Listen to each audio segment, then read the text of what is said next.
Thunder Grunt.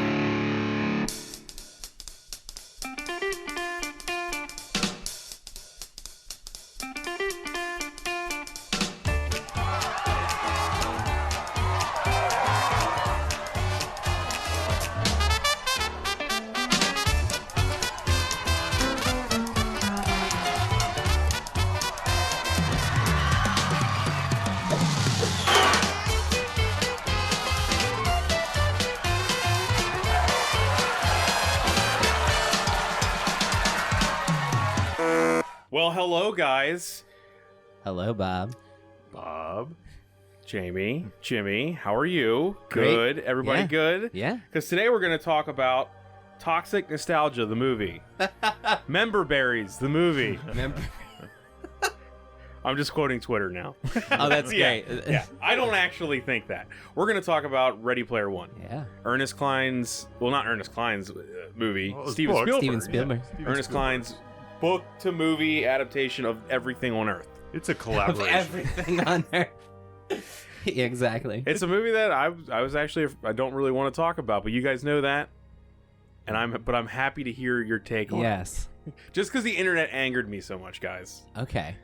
But So I want to, yeah. do a little preliminary statement that. Uh-oh.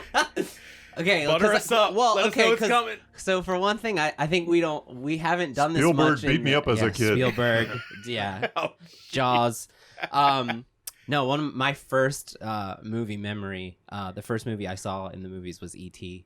And, it solidified my love of cinema from the age of 2. you And can't see this, but he's tearing up right now. I like- remember being in the theater at the age of... It's like one of my first memories. It was actually Mac and Me, but he doesn't. Yeah, it was really shit, you're remember it right. wrong. Now That's that why I he think likes of Coke it. more than Pepsi, right? No, but so I've loved Spielberg like since I could like understand what a movie was. We don't really talk about this much, that a lot of times if there's a problem in the movie, it might not have existed in the script. It might have worked in the script, and at some point during the process, whether it's casting, locations, actually making the movie, something happened where what they had planned to do in the script they could no longer do in the movie, or it just didn't make the cut. Point being, maybe some of the things that I'm going to say negative didn't exist in the script, like they might have worked before they started shooting. So I just want to say that because I'm going to say some negative shit. Okay. And it just Would you agree? Is that Jamie? We're okay with him being negative, right? We both want to just put that out there. I feel like, right? Absolutely. I think. Well, we'll see how negative he gets. All right, yeah. I feel like I hate Spielberg. I feel like your negativity is going to be so nice. Yeah, it's gonna be like it's gonna be an embarrassment to negativity All right. everywhere. Right. Let's- I thought let's- it could be better. But anyway, thanks for letting me say Okay. that. Let's get absolutely. into it. Ready Player One. This was an adaptation of a book that everyone around this table has not read except Jamie. I have, and I barely remember. You don't remember, I- so we can't talk from the source man. material aspect, really, right? Yeah, I can.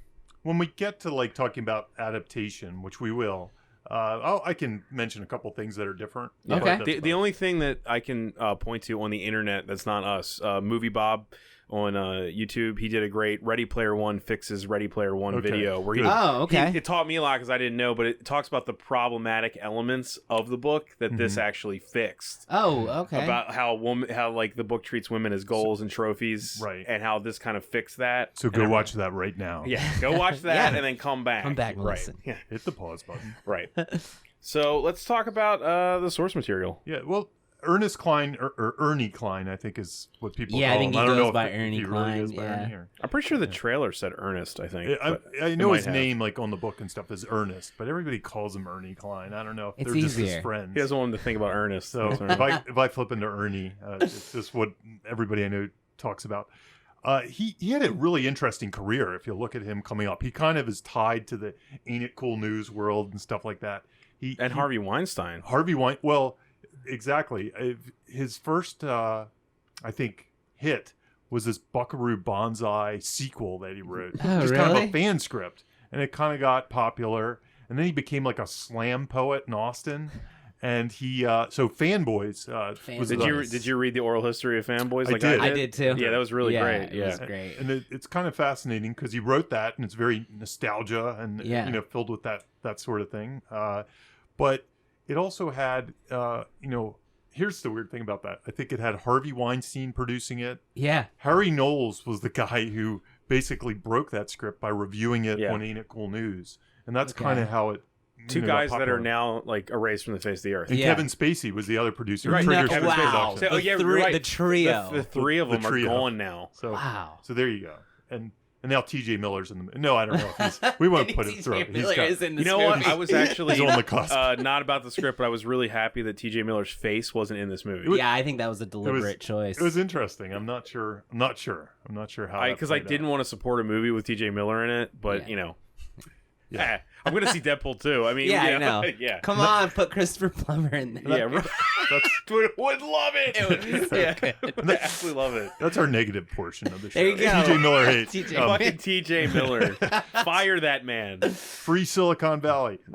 So I think after Fanboys, which had this long history, and like you said, there's a great oral history online, but I can't remember. You where probably it can was. just The Google source, oral history of Fanboys. It's fascinating. It's really good. It's a great like late 90s, early aughts thing about the business, really. I mean, just how things were going. Yeah. And then he really didn't have any screenwriting stuff after that, after Fanboys. And then he wrote Ready Player One. I mean, who knows? He could have been doing script doctoring or doing all kinds of stuff behind the scenes. But then he wrote Ready Player One, and it became really popular again with the fan culture. I mean, he seemed like he had a pulse on that fan culture. The Ain't It Cool News world and all that stuff that was going on. The book became huge, and they hired Zak Penn to adapt it. Zak Penn, who's done Last Action Hero, Incredible Hulk, Men in Black, right? X-Men, the Avengers. The Avengers. Well, right. we'll talk about that in a later episode. He was hired to adapt it. He did a first draft, and then Spielberg came on, had him rewrite it. And that's kind of. He had Ernest Cline rewrite it, or Zak Penn. Yeah, is it clear what Cline's role is on the script? Zak Penn definitely says that Cline collaborated on the script. I'm just gonna guess. I just had this feeling he was a sounding board a lot, but a very what's the word? Intense sounding board. Like he was there. You know what I mean? I just get that feeling because they definitely a lot of times writers will kind of try to make it like I came up with all the good ideas. And Zak Penn is definitely not doing that with this. He's more than happy to include Ernest Cline as helping him to break story. And Spielberg. And I thought that was really refreshing about this project, this adaptation. The inclusive, you don't really hear about that very often. No, they advertise with his name. Yeah, you don't really hear about the original author. Isn't that because the book book became a cult? I mean, I'd be honest with you guys, I don't think I've ever had a book recommended to me more in my life. Me too. Oh, really? Which is probably one of the reasons I didn't read it at first. Well, the Bible.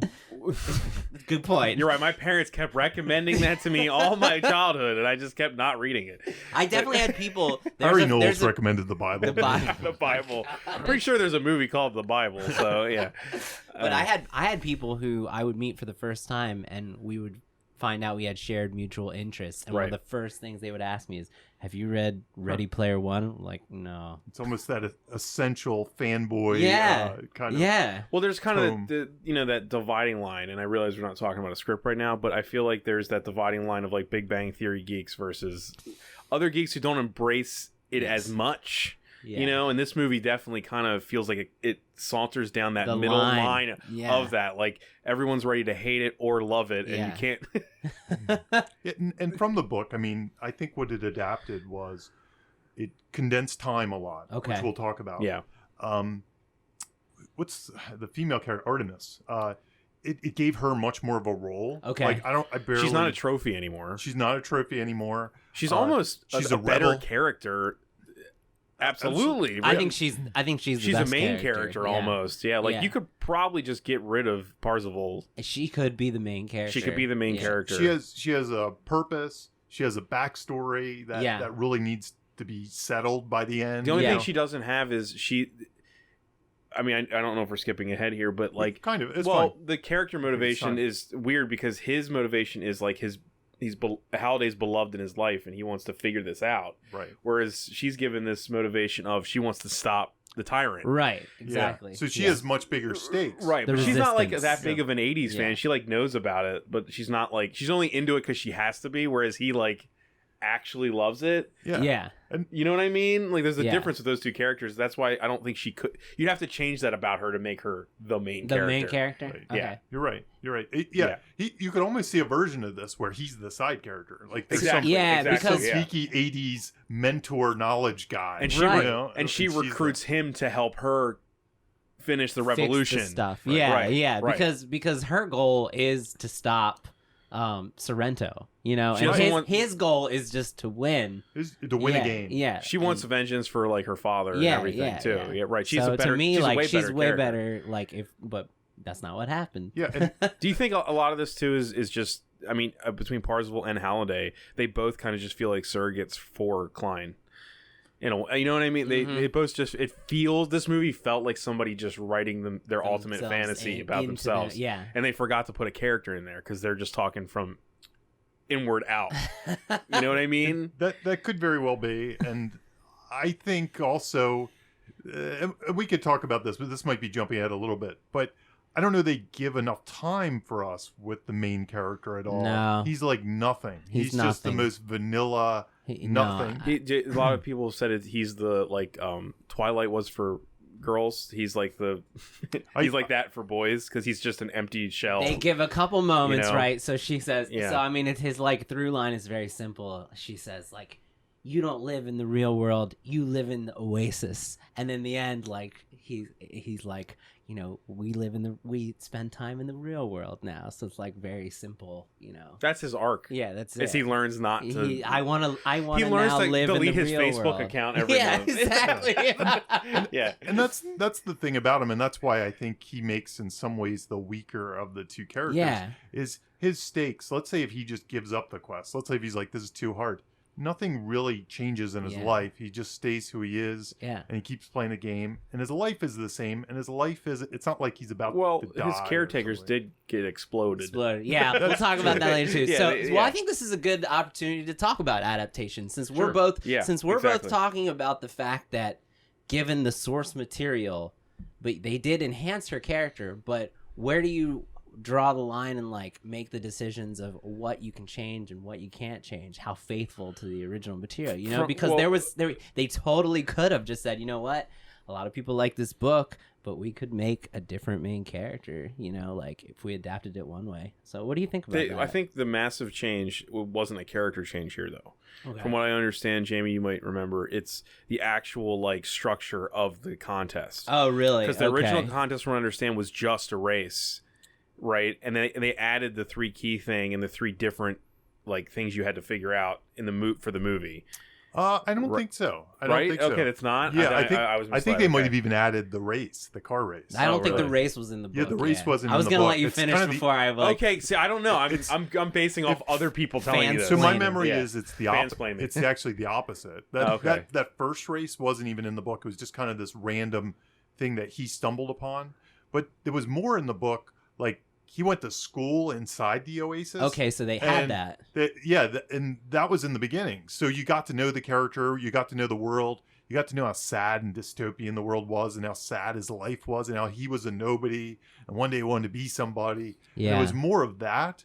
Whereas I think the way the movie kind of enters it, it skips over a lot of All that. that. Yeah. And it just makes him like, he's kind of cool, right? He's kind of Yeah. good. He knows what he's doing. He already kind of has a secret knowledge over everybody else in Right. some ways. yeah. He seems almost as good as Artemis from the start. Yeah. I mean, he Well, figures out we're the given race. like 15 minutes of exposition from Yeah. his voice. Yes. He's already Yes. pretty much omniscient and knows what's going on completely from our perspective, right? Yeah. I mean, like, yeah, I knew that, and I was watching it and the whole time I was like, Jimmy's going to bring up all this exposition front-loaded. Because it's front-loaded exposition. It completely. felt to me, okay. It felt to me like the Blade Runner voiceover where it's like, why don't you just not Show have us. it? Yeah. Yeah, and there's Why don't like you no just take it character. out? There's no character to it. It doesn't really expose anything. It's just She it's, was a replicant. Yeah, And, it's a little like a prologue to me. Like here's the Yes, that's good. That's here's really here's good what it point. reminded me of, and this is a good question of adaptation. There's all this information in the book, and the way books do it is they weave that stuff inside because you can say what they're thinking. So just a bad example. This isn't what the book does, but it could be like the car race. He could be remembering 30 years ago when such and such happened, and this. So you can kind of weave it all in and out with their memories. How do you do that if you have all that? How do you do that and just kind of get out of the way? Do you not do it at all and just let people learn on the fly, which is actually would have been my choice for this movie? I would too. I actually would say the same exact thing. Yeah, just catch up. I don't think it was that hard to understand. It basically was tropes that we've seen in other movies. Also, we're almost there. We're almost there. We have VR and stuff. Right. They understand what's happening. It's not hard to fathom. It felt like it was dumbed down, to be honest. Way dumbed down. The audience isn't going to understand VR. We have to explain it to them. What does it mean? The audience isn't going to understand that there's this big. It's funny in the book. It was almost like an MMO RPG. Okay. Which is what this is, but nobody uses that term anymore. Yeah. Well, can I throw something out? The choice that I would have made if I had to do the VO, I would have changed. This would be a big change in the movie, but I would have made it Ferris Bueller. And I would have had him actually breaking the fourth wall and just looking at us. And interesting. Yeah, like it's got this whole '80s bent to it. Oh yeah, I probably would have just broken the fourth wall. So would you have actually had Ferris Bueller? Yeah, that's what I mean. Well, that's what I thought. Parsifal's like a non-character, so why not have a younger, digitized Matthew Broderick? Yeah, have him in there looking at Well, I was thinking about that myself and other adaptations that have used prologues very effectively, and Lord of the Rings jumps out. Yes, And Lord of the Rings had like a different character that wasn't going to be involved. She comes in later, but Ferris Bueller could have been that character. Yeah. I almost wondered if it would have just been better to kind of give that sort of thing and maybe like a little short film. I think a 7-minute like the Lord of the Rings, they set up the whole world in 7 minutes. They set up the whole world and it was great fun to watch. Yeah. And I remember seeing Fellowship is my favorite Lord of the Rings movie actually. Me too. And I remember coming out of it and I was like, I know obviously we got 3 9-hour Hobbit movies, but I was like, they did the entire Hobbit in like 5 minutes, and it was great. Like, fantastic. How did they do that? Fantastic. Yeah, I use it as a teaching when I have clients who send me scripts who have a ton of world building and rules and mythology to explain. Often it's not done well, and I use the Lord of the Rings prologue as an example of how to communicate it really efficiently. I not only did that prologue. That does have VO though. Yeah, but. It does. It's its own thing, though. You know what I mean? It's the VO doesn't continue. It's not a Well, like you're saying, it's not a character. It's not the main character, right? I guess, right? And there's something about that one that it sets the tone for the movie. It's exciting to watch. There's all these things. It feels right. There's just so many things that's cool about it. It's beautiful too. It's like really well done. It's like everything that Jackson loves in one little setup. And it's great. But like you said, it feels motivated. It feels motivated, and because it feels like it's coming from Tolkien or something. Yeah. And it feels like I don't know, when I saw it, I just sat there and I was like, okay, I trust him. Yeah. I trust him now. He set me in a trust, and then it was like, tell the story. However, I wonder what that movie would have been like if they just didn't do it. Cut that. I have no idea. Would you be confused? And I read the books and I knew things. I wouldn't be confused because I know Lord of the Rings, but I imagine like my mom would be confused. Yeah. That was for like my grandmother and my that's mom, important. right? It is. The first consultant I ever went to, his name's Craig Kellum. He actually was George Carlin's agent and Lily Tomlin's agent. He used to tell me, man, your story needs to be so easy to understand that you could go to like your grandma who has like one working ear and tell her your story and she would understand it and not have any questions for you. It needs to be simple and clear. And this is anything but. Yeah. But what Jamie said though, I feel like the VO's there, what you said. The VO's there, but it's not that difficult to understand. No. I think this movie is really unnecessary. simple. Yeah. This movie is extremely simple to understand. It just doesn't think it is. It feels like only an old, like 7-year-old director might not, who I love, might think it's hard to understand. I mean, people understood Avatar. Yeah. They understood Jumanji. Yeah. It's weird how many movies. The Matrix. Right.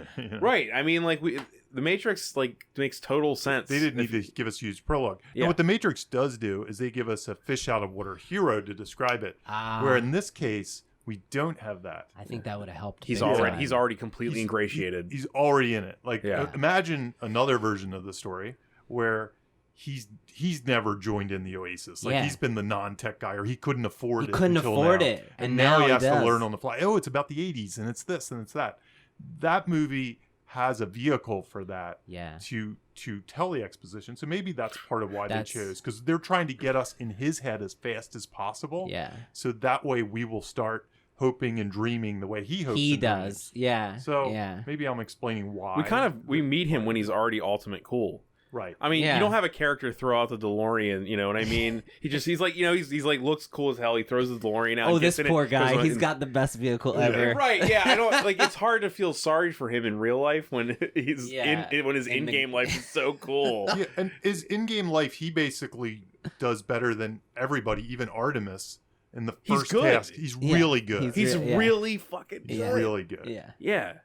Even though the book made a big deal about he's this nobody who suddenly, is on the board, the Thrust scoreboard. into. And Yeah. I think what you're saying, Jamie, if he was nobody that just joined the Oasis in the beginning of the movie, Mhm.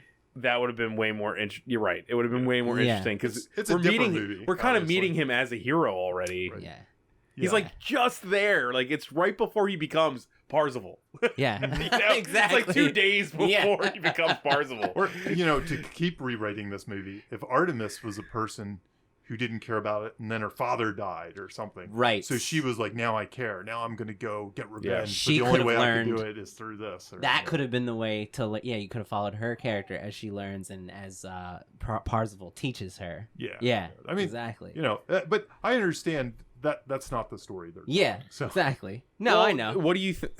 I don't want to. I know we can't answer this, but what do you think? Like, what do you think Spielberg was happy to go with this setup, with this opening setup? Like, it doesn't seem like it's something he would even do. You mean the I don't way think it's told?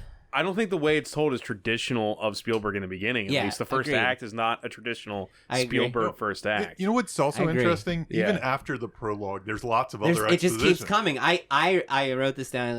It reminded me of pop-up video, right? You're watching it, and then it's Oh, just you're like, really- That's the oh, genius. It's l- nostalgic. Yeah, and, exactly. and then this was this thing that's really cool, and it's very important that you know this, but I'm telling you right now, so it's completely weightless. Where it just like passes Yeah, the tell me what I need information, to know. right? The Yeah. the like the emotion. We're too busy like catching up with the information to feel anything about it. It's like information overload. Can I just say though, in the face of everything you're saying, which I agree with, Yeah. in the face of that, the weird part about all of this is I felt like all the complaints everyone had about this movie, I felt like the references were all passive. I don't need it. I didn't- have no problems I with know, that. I didn't, but Yeah. like that's what everyone thought. Like, hey, look, here's this, here's this. Who None cares? of that happened. It was all very passive on screen. Yeah.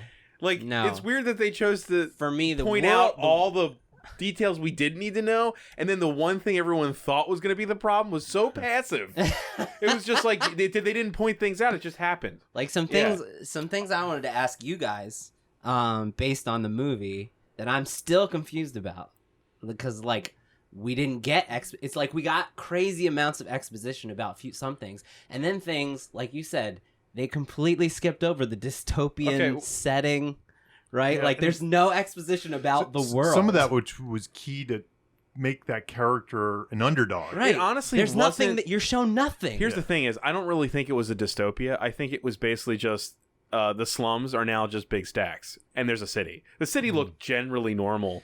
yeah.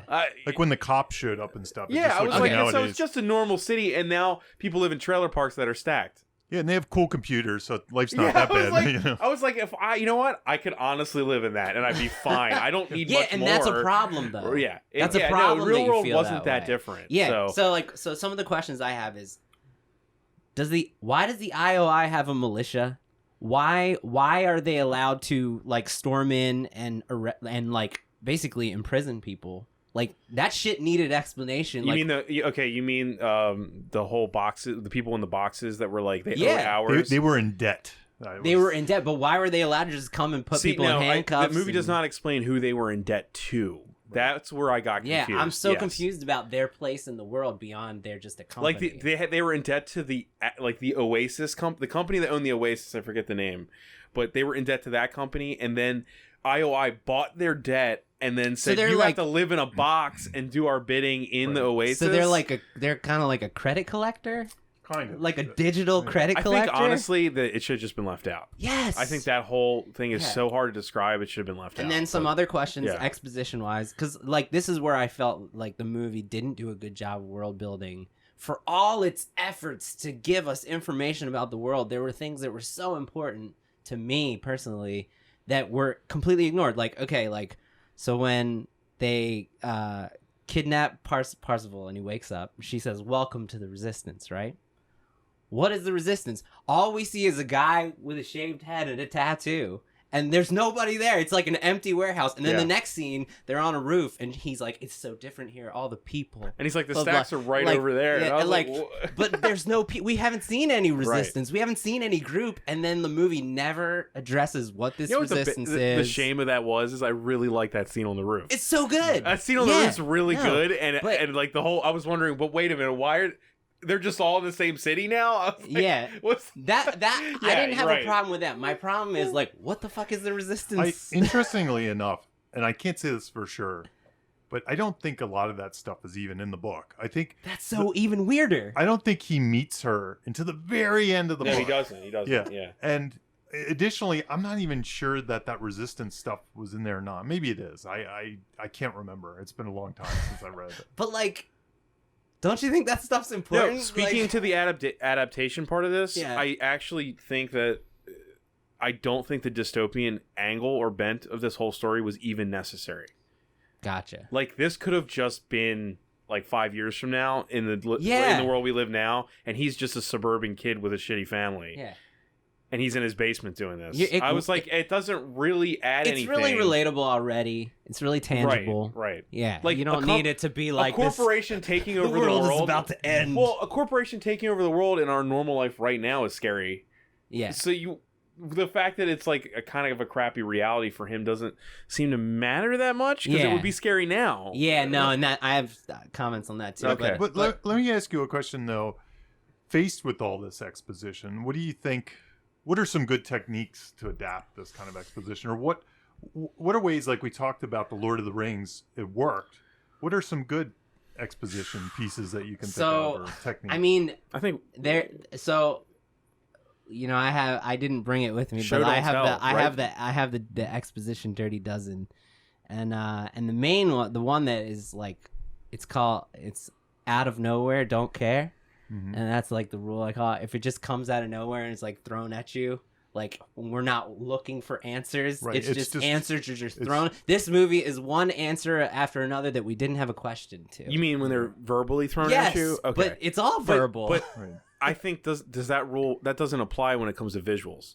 no. I think that this movie could have just shown this stuff. Yes. And Without. I don't really need the- to know how anything works. No, I agree I can. with you. Yeah. They put on the glasses. They're in the Oasis. Yeah. That's fine.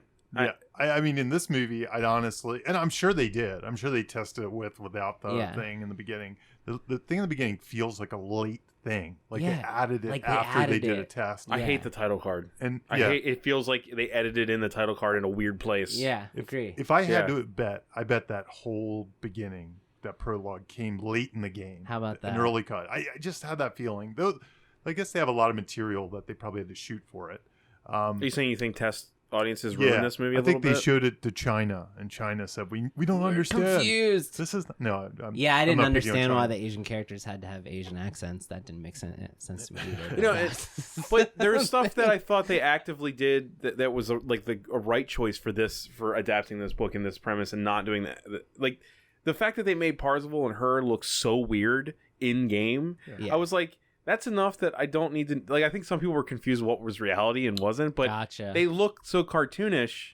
You don't need to explain to me that they're in another that they're in another world and they're Yeah, inside of a yeah. computer. I would have done without the voiceover, but I guess Add some shots from Hackers where it just shows like circuitry boards, like when they put them. You know what I mean? They didn't really have that. It wasn't. Yeah. It wasn't like it was. You know, like the Matrix or Yeah. something. Yeah. They kind of left that out, which might have helped. yeah. Like a visual to be like, oh, they're going digital now. Okay. Yeah, some sort of like light speed version. There was like a slight light thing, but Yeah. it wasn't established. It It was like wasn't- once. It like oddly enough, it only happened or like once. sliders going through the Right. portal. Yeah. They that just would've been needed that cool. more because there's a Yeah. lot of portals in this movie, and I didn't understand what they were doing, Yeah. why the portals existed. Yeah. I think also though, back to your point Exposition. about exposition. I agree. I think the best exposition is the one the audience has a question for, Right. and then it gets revealed somehow. Yeah. And you'll usually find more organic ways to reveal that. So if the audience and the character are aligned with the exposition, so if the Yes, character that's wants well to put. know the exposition, Yeah, the and audience, the audience is, does, then it's easier to more organically find a way to answer that question. and it's unsatisfying in this movie because no one's asking for these questions, and you know, like 'Cause all they the already know, answers, yeah, and all we're the getting up to answers, speed. and even when it does seem like somebody is answering something to another character in the story, it kind of feels unearned. For instance, when they go into the Halliday files, Mm-hmm. Yeah. the guy who's leading the robot who's leading it all, he's basically saying stuff that Parzival would have already heard 100 times, and there's no reason he needs to listen to it. Like, so it's like, As you already know. yeah, If you're saying as and you that's already know. as you know, as that's one of the big ones. Yeah. If a character says as you know, Yeah. I instantly know you need to work on that exposition You know, because it's forced. Is it also weird that with all the exposition they didn't describe things that why the journals had, why do you have to physically walk in the Oasis to Well, the big is that weird? The big logical thing that it's been bothering me that I never had a chance to talk to anybody about is was that guy the curator to everybody? That's how did he have time? There's billions of There's people there. billions of people in And the world. It would be the worst computer system He and would have to museum have ever known to godlike man. powers, multiple infinite consciousness.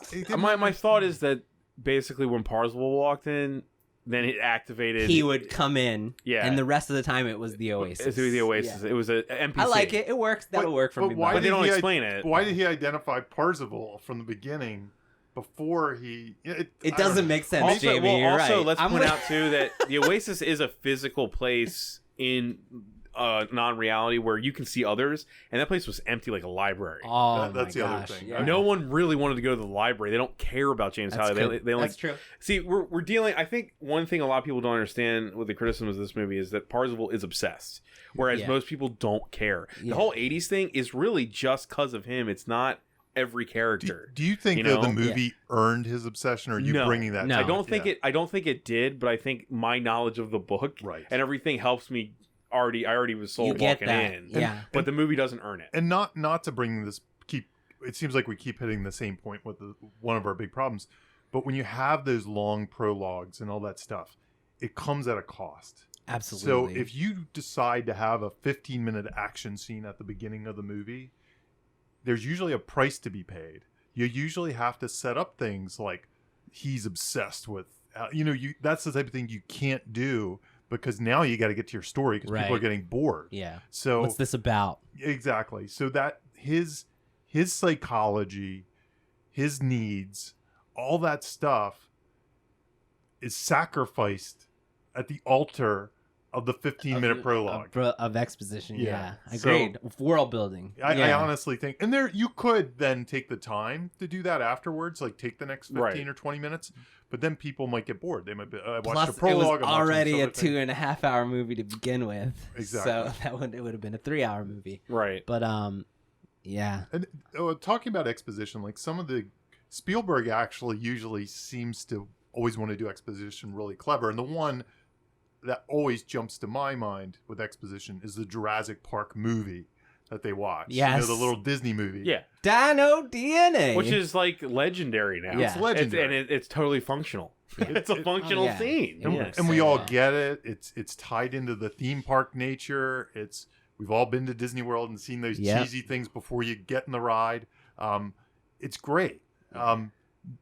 He didn't do that with us. Yeah. Instead of that, well, actually, there were scenes that were somewhat like that Well, later. there in the were. movie. Yeah. You know what? It almost like it needed. You guys have seen AI, right? Yeah. Yep. Remember the scene with Robin Williams as the hologram, Yeah. where it explains everything? Yeah. I was expecting It that. works. I was like, well, it works, number one, but I was also expecting like at some point someone would not know what the Oasis is, Yeah. and they would like either Parzival would be grooming them, Well, and they would. We needed a surrogate. We had needed no a surrogate, surrogate. like he said. So yeah. you know, Yeah. your main character doesn't have to be the surrogate No. either. It No. can always be somebody else. for some reason, which jumps to mind, I'm sure you two have not seen this, but the pilot to the TV show Scandal of all, I'll make a weird pull. I have not seen that. No, it just has some random character, like her first, kind of being lured into her first day of work. So she's like, "Who are these people? Why are they hunting me down? Who is this person? Who is that person?" And it's a really good way for a pilot to get you within 5 minutes, know all the players, what they do, what they need to do, and then the POV kind of shifts back to the actual people at that point. You know, they just kind of hand it back. Yeah. Can I throw out and another your story one? begins. I got one that this made me think of talking about this was Hellboy 1. Yeah. Myers, a character I don't think anyone cares or knows about now. Yeah. And the second movie, they literally throw him off with one line. They're just like, yeah, he went to Antarctica or whatever. But his character, which sucks in that movie, is only there to be explained to. Right. And it does a good job of setting up all of the, BRPD and everything and whatever. Yeah. And I the difficulty in this story, the advantage of a surrogate character, if they would have added it, they could get rid of the whole prologue. The difficulty would be trying to figure out what kind of character wouldn't know this, because it seems it's so pervasive entrenched in the world. Yeah. But I'm sure you could figure something out. Yeah. I like the economic idea. The problem is too, the not poor enough to even get in the Oasis. I think that would work. I can point that out too. Like, not only is Parzival already totally there and totally owns this whole concept of the Oasis, but everyone we meet in his clan is a master of something. Yeah. Like H is she's building robots in there, which I don't even want to ask why you have to build things. Yeah. Right. And then you have Shaito and Toshiro, who are both like the world's greatest like ninjas, and it was like, okay, so everyone's already perfect. Yeah. No, I know. The only thing they haven't done is figure a riddle out. Exactly. Otherwise they are the best. Right. He's like the best racer. She is, she's great too. And you got two ninja masters and one that's like a technical genius. Like, why haven't you guys done this already? I know. Yeah. Strangely enough, after that opening, I settled in and used the knowledge of the book and things I already knew about it. And I liked the movie. I like the movie too, which is a weird thing. I know it sounds like we're bagging on it. I know, but I loved it. Okay. Yeah, all this I could complain about it for days, but I loved it. Yeah, I had a great time. I had a lot. I mean, there's a ton of stuff I loved about it. The Shining sequence is fantastic. Right. The race is really great. But only Spielberg could do something that awesome. That's so great. So another point about like the adaptations is Zak Penn added the race. That was something he did in his first draft, but a lot of the things like The Shining, that wasn't in the book. That's what I heard. Book, right? It was if I remember right, it was something like a Blade Runner Voight Camp test. So it was very more psychological and less visual. Gotcha. So they went with The Shining, that big Shining scene in another way. Shining is kind of weird though, because they don't.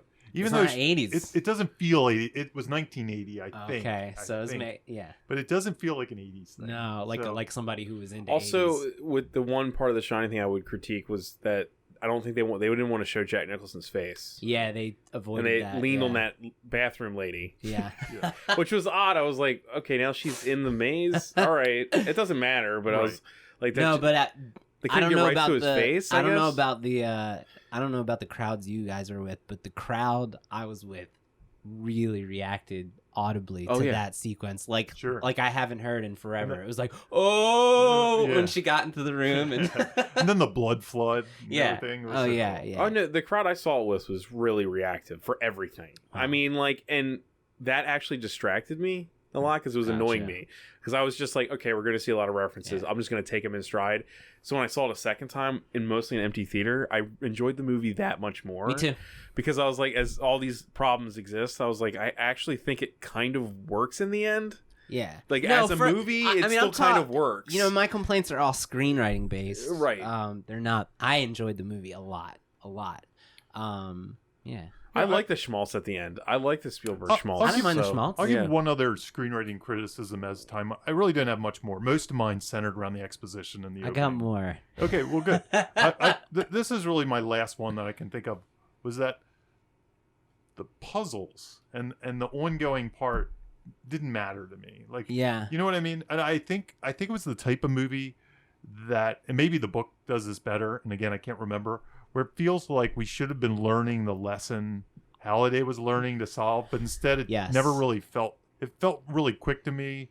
I wasn't really playing along with the hero. Not at all. Like in the best mysteries or puzzle movies, I'm playing along. I'm trying to figure it out. I'm like, it's going to be the Easter egg and adventure, you know, and I'm doing that like right when he's doing it or right before or right after. Yeah. Do you think the obscurity of that is because of that, or you think the movie just didn't handle it properly? I think it could have done a better job of handling it properly. Because I didn't know about that, about adventure. I did. Okay. And in truth, it seems like they figured it out 5 minutes before he figured it out. It was weird. It was like they said it and everybody was like, okay, obviously it's Easter egg. And then, oh, you're doing it to win the game. It's Easter. It's like, didn't we just talk about they repeated it. Yeah. But that's the thing I know about adventure. That's a big deal for me because I played adventure as a kid. That was the game I played. So that one, I totally understand why he puts that in there. Yeah. Speaking of which, Zak Penn directed that Atari movie. That's what I just remembered. Right, with Ernest Cline in it. And didn't Ernest Cline have a DeLorean, or did Zak Penn have it? Anyway, I think Ernest Cline owns one. But yeah, I don't know. To me, the mysteries were like, I just parked my brain. They were underwhelming for you. I didn't participate in the mystery aspect of it. You were just waiting for them to get to something. Get to it. And especially as a kid from the 80s. Yeah. I would have loved to participate in like piecing together like the meanings or the things or the this or the that. Maybe I'm giving them too much of a task. I mean, I understand. Well, can I throw something out that might have worked? Yeah, sure. I think the thing that I actually would have leaned harder on in this movie, which the trailer really hinted at with the music, but I would have leaned harder on the Willy Wonka aspect of this. Yeah. The ending is Willy Wonka. Right, and I would have been fine with Halliday being an NPC character out throughout the whole movie. Yeah.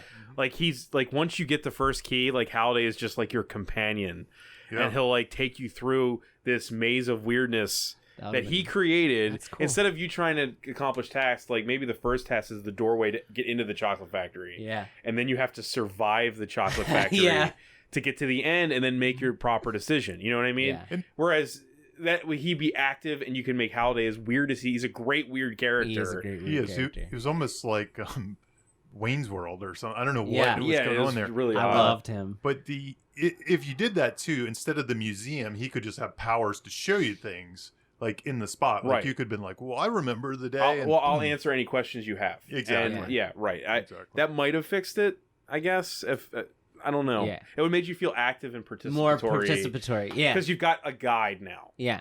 Like, he's bringing you through. And then you might even be able to show, like, you know how the IOI guys maybe like show them interacting with the Halliday thing, and they're only there for business, so they don't really get this guy. Whereas you could have Parzival love talking to the NPC Halliday. He's like, to them, he's like the Microsoft Word paperclip. Right, exactly. They don't love this. Whereas Parzival is like in love with this guy. He he looks like Charlie looked up to Willy Wonka. Yeah. That would have worked. Okay, again, we're rewriting. We're rewriting. Movie. Not good. So that's really all I had on Ready Player One. Okay, I gotta. So okay. My next problem that I think could have been handled better is the antagonist. So for me, like, a character's victory is only as good as how difficult it was to like defeat the main villain, right? So for me, this was like Luke Skywalker defeating a Darth Vader that didn't know how to use the lightsaber.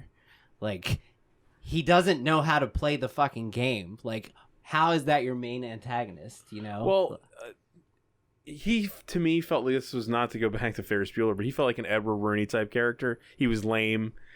He only cared about the rules and you know, getting further in life. He didn't care about this at all. How are we supposed to perceive him as a threat if he, like, is a literal joke? Like, they get into his thing, they get into his, like, game chair, and he's, like, he's got a Kegel exercises video, and Nancy Drew, and he's got 69 in the password. Every single time that you learn something about the villain, the theater I was with laughed. Not laughed because, like, it was fun to laugh because this guy sucks. I would say one way to do that, I mean, I could see him sucking, but then having underlings that were really powerful, like IROC.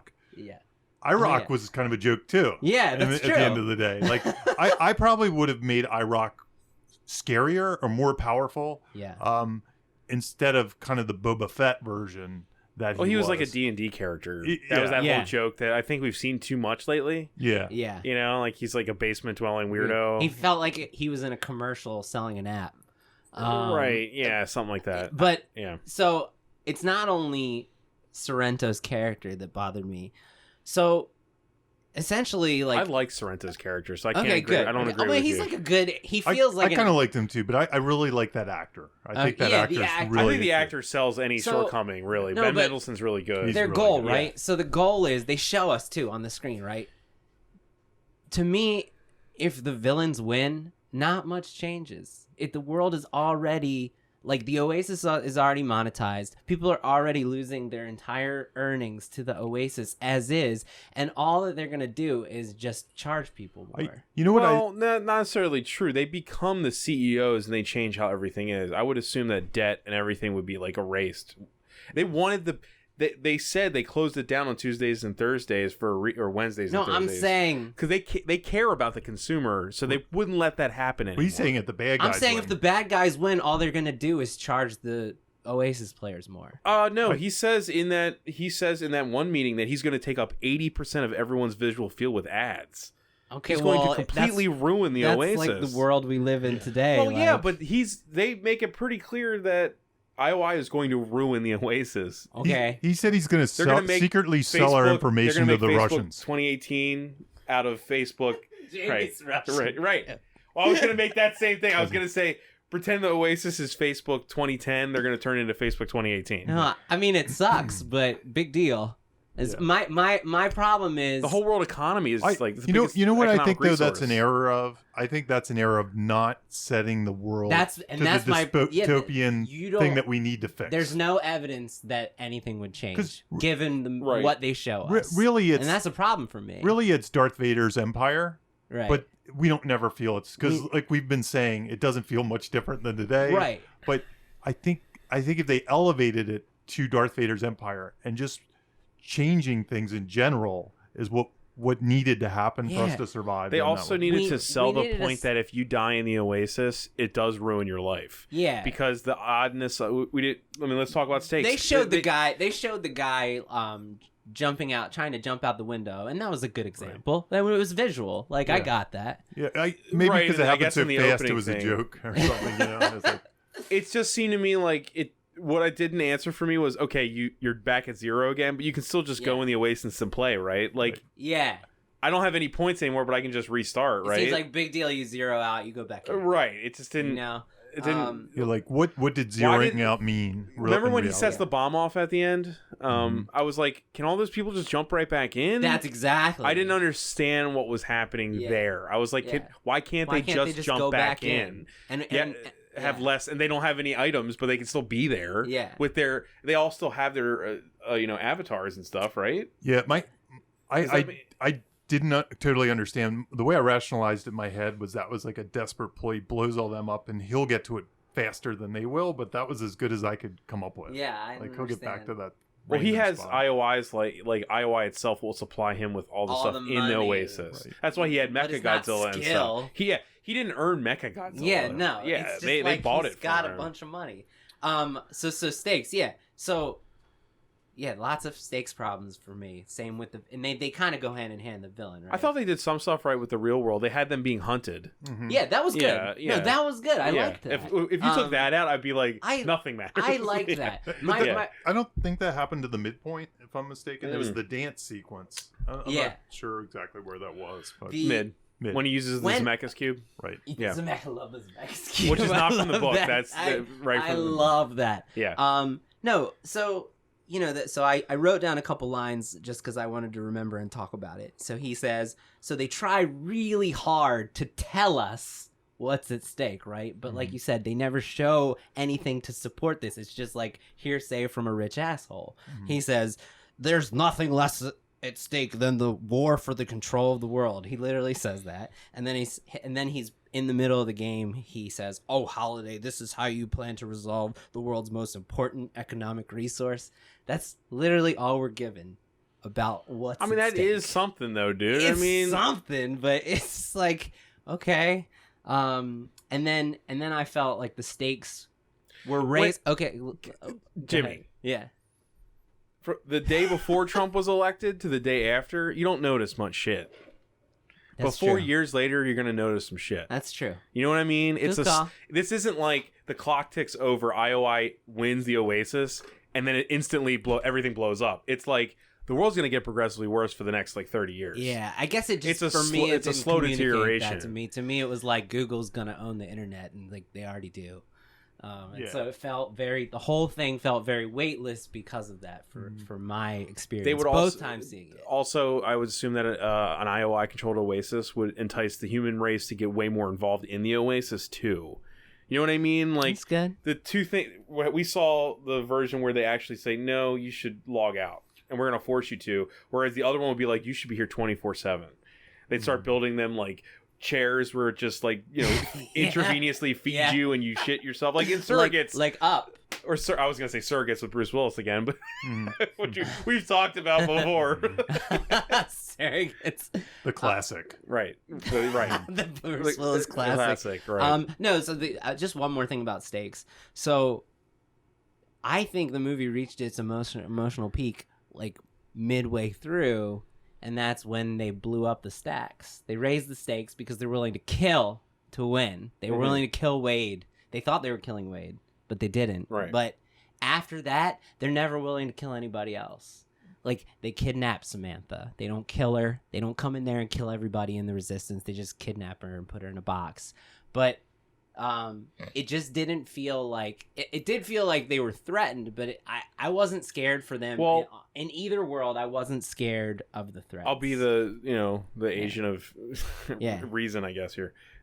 That's my end negatives. Well, that's all of it. But the Stax murder, the Stax murder was done by drones covertly, whereas like a lot of the other stuff, they're still the law. We were shown police. The IOI is not the police, so I guess they didn't want to just like go into a building and shoot a bunch of kids. Yeah, you know what I mean. Like they're not monsters. They were still like a company. They're willing to murder someone covertly with drones. Yeah. But not just go and mow down children in an alley. Yeah. Right. So there's that. Okay. Good point. It's a different movie almost if that was going to be the case. Oh, I agree. But it's a more legitimate threat though. It is, but this is also a kids movie. I think this is more of a kids movie. I agree. Yeah, this movie actually had a different tone than even the book. That's one thing I wanted to ask you about. It didn't feel edgy at all. It felt very safe. I agree with the kids movie aspect. Sugary sweet. Though I think there were they dropped a few bad words and stuff it's like fucking that. Chucky. That's the one F word. I was like, wow, I can't believe it kind of shocked me out of nowhere. That got such a response in the theater. Same. No, that was probably the biggest moment was Chucky of all things. Oh, I loved it. I loved the fact that he was an NPC and he was a weapon and not a character. Yeah. I was like, that's hilarious, man. I love the Mad Ball grenade. I mean, there's lots of stuff I loved. I loved a lot of it. Mm-hmm. I swear. No, like you don't want to give in to all the member berries stuff. Like, you remember the glaive? Remember? I screamed when the glaive came up, and I was like, I never thought I'd see a glaive reference to Crawl. The Tootsie Pop. The Tootsie Pop. He said, "Remember the Tootsie Pop commercial?" When I saw it yesterday for this podcast, the one thing that made my jaw drop that I did not notice before was in the opening race. They drive past a marquee in a movie theater, and on the marquee it said Jack Slater 3, and I was like, what? Like, these are references that they're not even placating to everyone. You know what I mean? There's a lot of references that, like, Crawl is not, like, a beloved movie that I think that people going to see this would understand. People my age, absolutely, like, every one of them knows Crawl, because we all saw it and we loved that thing. But, yeah, I can't imagine anybody under the age of 30, maybe. Yeah. But what I'm saying is that there's references here that were not Especially made not to under placate to the obvious, you know? Yeah. Like, on that marquee, it could have said a billion different things. Right. But they chose a Last Action Hero reference. Well, I think that was probably Zak Penn. I know. Yeah, That's true. That's true. That's like, hey, Hey, that's I'm him. all about it. I love Last Action Heroes. Me too. I do too. That's the Alfred Hitchcock cameo. Right. For Zak Penn. I would have totally done it. You know? I would love that. Yeah. Yeah. That's great. But, yeah, that was just my reference bit. I don't The Shining, I don't think plays to kids now. No. I think that whole they could have chose Beetlejuice or something way more that plays to what like nostalgia and like 30-year-olds now. But The Shining, I feel, is like a little bit removed. Yeah. I agree. Right? I think a lot of people in the theater wouldn't know what that is. Yeah. But, yeah. Well, I think H is like the surrogate for them, right? Yeah. Like, I've never seen The Shining. What's this? Right. Don't go into 237. Right. Do you have anything else to say? We want to. Yeah. I think that's it. Yeah. I said my piece. You said your piece, Got any Jamie? more negative stuff, Jimmy? I gotta say, No. I think Jamie was right. I think your hate kind of put hate to shame here. Yeah, it did. It's sad. Yeah. It was you were pretty much positive, dude. Yeah, I know. That's about as negative as I'm ever gonna get. I mean, we all enjoyed the movie. Yeah, I had a lot of fun. It was like Bruce Banner gave the threat. We got him really angry, and he was Yeah. still the same dude. He grew like an inch. Yeah. You look a little bit pale. Sorry. Yeah, Got my mad. smile turned to a half grin. You kind of like me when I'm angry. Well, Yeah. I mean, I actually want to see this movie again. Now that we're talking about it, yeah. Or we can all just go read Armada, the next book. by Oh, it's No, Ernest Cline. I'm not gonna do that. It's kind of his last action hero. I didn't know that there was another Came out a one. couple years ago. Okay. I don't think I have much interest in Ernest Cline as a writer at all. Sorry, I'm interested Ernie. in this as like a middling Spielberg movie. Yeah. And Spielberg's middle is usually other people's top. I which is remember- that, you know what I mean? So I remember when we first started talking about this movie being made, you were curious if it was gonna kind of kill the nostalgia, but I don't think it's not. it's not going to. I think if it was excellent, it'd have a chance. It would be the end. Of Yes, that. like we would be like, this is the ultimate master making the ultimate, diatribe about nostalgia in one go. And if it like hit like, like Black Panther, if Yeah. it was like that big, Yeah. maybe people would be like, you know what? It's time to move It's forward. time to move forward. Let's kind of forget Yeah. this. Like, we get it. This wasn't. I would say this is not this was not toxic nostalgia whatsoever. This was not the movie that the haters I agree with you. thought it I would agree be. with you. Yeah. But no, it didn't change anything. I don't think it's. I think nostalgia's going to continue to flourish. No. It's strange to me, but this movie doesn't feel like a crass cash-in of nostalgia. I don't think so either. It just feels Says like the a movie. guy in the Flash Gordon Exactly. shirt. It just feels like I don't know. It feels more just like a story that's built upon certain things from a certain time. I appreciated that about it. And honestly, you know what? Like, if the Oasis did exist, it would just be that. It would. Yeah. It would. I'd probably be RoboCop or some crap. You know what I mean? Like, people Climb would do... Mount Everest with Batman. Right, exactly. I'd be wearing People a would Flash do- Gordon shirt. Jamie would just be Jamie with a Flash Gordon shirt. You wouldn't be Flash Gordon? Or... No. Come on, Ming, at least? No. I'd carry around a watermelon. Do you remember the football scene? Right. All right, we're good? No one else have anything to say? I Exposition. think we're good. I'm good. RPO, we all enjoyed it. Yeah. And Jimmy is not that hateful of a man. No. Not at all. He's That's not what we that learned negative. today. That's what we learned. That's the real lesson of RPO. Jimmy's a nice guy. All right. Thanks, guys. All right. Thanks, guys. Thank you. Bye-bye. You have just listened to Writer's Blockbusters, a screenwriting podcast featuring two professionals and another guy. Available only on Thundergrunt.